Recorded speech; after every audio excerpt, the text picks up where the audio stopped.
Okay, I'm going to be showing a shoulder mobilization exercise to help someone who's had a recent surgery or has developed stiffness in their shoulder from either an adhesive capsulitis or an injury to their shoulder.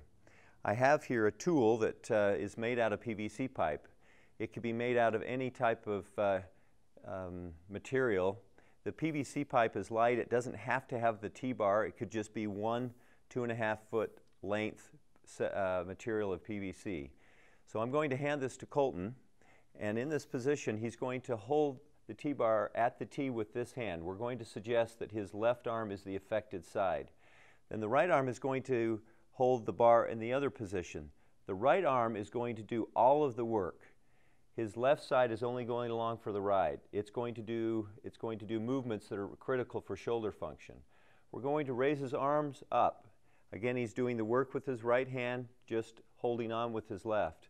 We're going to start with flexion, so we're going to gently bring him back to the degree of movement that he has available. If a person has had surgery, they're going to have specific instructions from the therapist on to how far they can move this. If it's a shoulder injury or tightness, usually the therapist will have them go through their available range until a barrier is hit.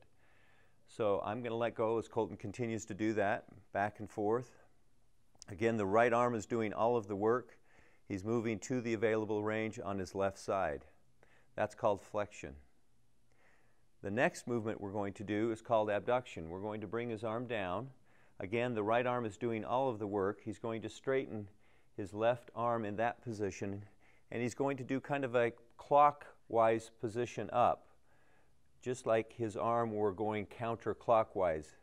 Again, the right arm is doing all of the work while he holds on with his left hand. And we'll continue to go up. Let's go a little higher this time, Colt. Perfect. Exactly.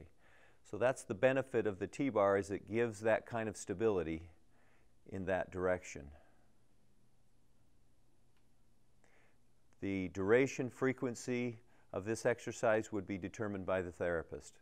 Okay, go ahead and relax. The next exercise, I'm going to place a small towel underneath his arm. That prevents or holds the humerus in a nice neutral position.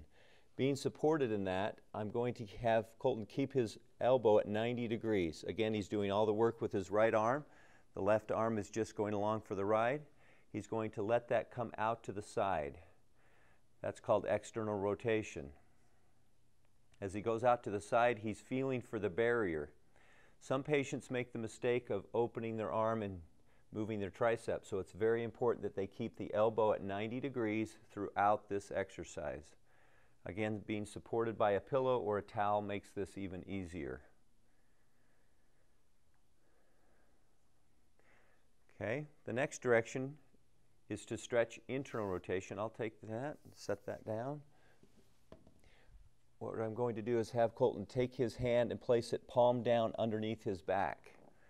Now that's suggesting that you have that much range to begin with. If you do not have that range, this may not be an exercise that you can do. From this level, we're going to stretch the internal rotation movement of his shoulder by allowing his knees to go towards that side of his shoulder. When that happens, he will feel tightness in his shoulder. You're not going to take your knees beyond the level of that tightness. It's just going to stretch in that direction, nice and easy. He can go further. If that range is not very tight, then I could have Colton bring his arm up a little bit higher up underneath him, and then go again. Again, the frequency and duration of this exercise would be determined by the therapist. Perfect. Very well done.